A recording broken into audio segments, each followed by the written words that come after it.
नमस्कार, मैं पीयूष रौतेला। अभी हमने संकट को किसी निश्चित समयावधि में किसी क्षेत्र विशेष में घटित होने वाली ऐसी घटना के रूप में परिभाषित किया जिससे कि हमारे हितों का नुकसान हो, क्षति हो। अब घटना छोटी हो या बड़ी, इतना तो आप भी मानेंगे, क्षेत्र में रहने वाला हर व्यक्ति उससे बराबर प्रभावित नहीं होता है।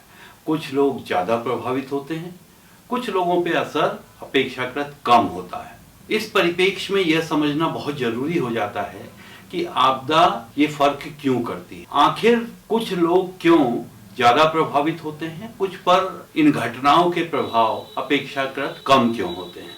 अब आप देखेंगे कुछ लोग तो घटना छोटी हो या बड़ी हर बार प्रभावित होते हैं, तो कुछ ऐसे कारक हैं जो लोगों को आपदाओं के प्रति ज्यादा संवेदनशील बताते हैं और इन्हीं कारकों की विवेचना आपदा प्रबंधन में हम घातकता या वल्नरेबिलिटी के रूप में करते हैं। वल्नरेबिलिटी का तात्पर्य किसी समुदाय की आपदाओं का पूर्वाभास कर पाने, उनका सामना करने और उससे उबरने की क्षमता से है। अब ऐसा नहीं है कि घातकता केवल समुदाय की ही होती है, संरचना की भी हो सकती है, स्थान की भी हो सकती है, और घातकता जो है वो हर संकट के लिए अलग होगी। आपकी घातकता अर्थक्वेक के लिए अलग हो सकती है, भूस्खलन के लिए अलग हो सकती है। आप नदी के किनारे रहते हैं, आपकी घातकता बाढ़ के प्रति ज्यादा हो सकती है। अगर आप पहाड़ी इलाके में नहीं हैं तो आपकी घातकता भूस्खलन के प्रति अत्यंत कम हो सकती है। आप पर्वतीय क्षेत्र में रहते हैं, हिमाचल में या उत्तराखंड में या नॉर्थ ईस्ट में, तो आपकी घातकता भूकंप के प्रति अपेक्षाकृत ज्यादा हो सकती है। घातकता का मतलब नुकसान होने की संभावना कितनी है।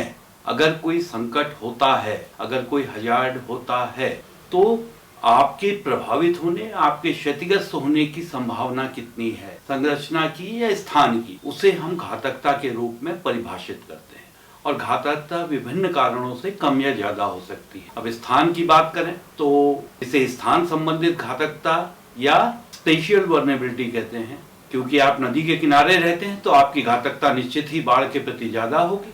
मैं पहाड़ में रहता हूँ, नदी से दूर हूं, तो मेरी घातकता हालांकि भूस्खलन के प्रति ज्यादा होगी परंतु बाढ़ के प्रति कम होगी। तो स्थान बदलने के साथ घातकता में परिवर्तन आ सकता है।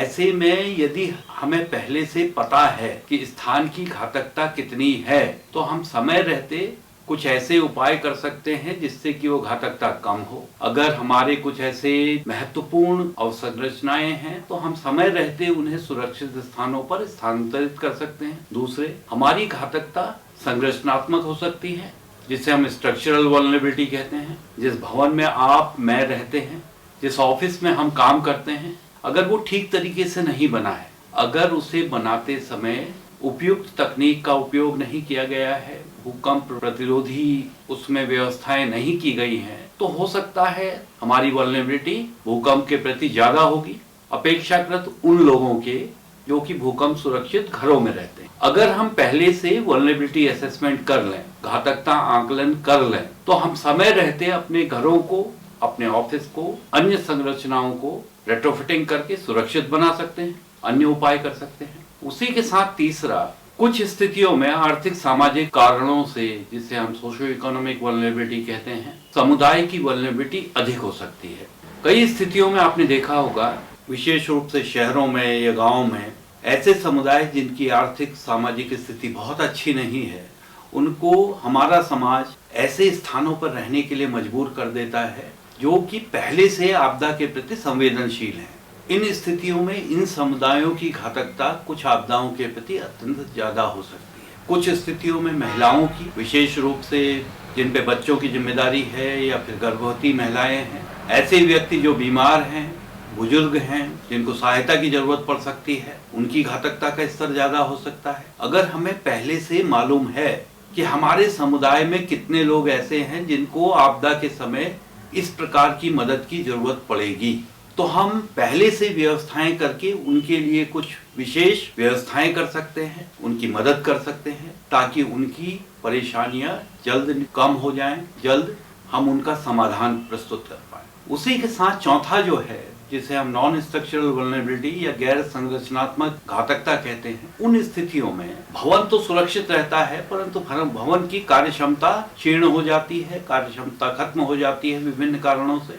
आप हॉस्पिटल गए होंगे, आपदा के बाद सबसे ज्यादा जरूरत हॉस्पिटल की पड़ेगी। हॉस्पिटल में अगर भूकंप आता है, कई संवेदनशील उपकरण हैं, तो एमआरआई हो सकता है, एक्सरे मशीन हो सकती है, ऑक्सीजन प्लांट हो सकता है। आपने हॉस्पिटल के अंदर देखा होगा, ऑक्सीजन जो है पाइप के द्वारा मरीज तक सप्लाई होती है। मरीज के पास जो खून का या फिर हम ग्लूकोज देते हैं वो ट्राइपॉड पे है। दवाइयाँ किसी ओपन खुली हुई असुरक्षित सी अलमारी में रखी हो सकती हैं। भूकंप के समय ये सब नीचे आ सकती हैं। आपकी फॉल्स सीलिंग है, मॉनिटर्स जो टंगे हुए हैं वो हैं, आपके घर में आपका टीवी है, फ्रिज है, अगर वो असुरक्षित है तो वो पलट के भूकंप के समय नीचे आ सकता है। और भूकंप में ज्यादातर क्षतियां जो हैं वो गैर संरचनात्मक क्षतियां होती हैं, घर के अंदर टूट फूट जो होती है। तो अगर आप पहले से अपने घर का आकलन कर लें, इस तरह की जो महत्वपूर्ण अवसंरचनाएं हैं उनका आकलन कर लें कि इसकी गैर संरचनात्मक वल्नरेबिलिटी कितनी है, तो समय रहते हम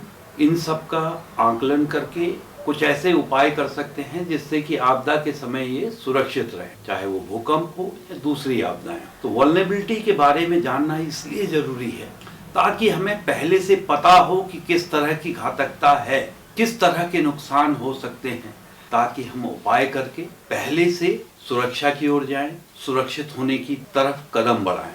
आपके लिए जरूरी है कम से कम और नहीं तो आप अपने घर का वल्नरेबिलिटी असेसमेंट जरूर करवाइए। आखिर अपने प्रियजनों की चिंता आप नहीं करेंगे तो आखिर कौन करेगा। नमस्कार।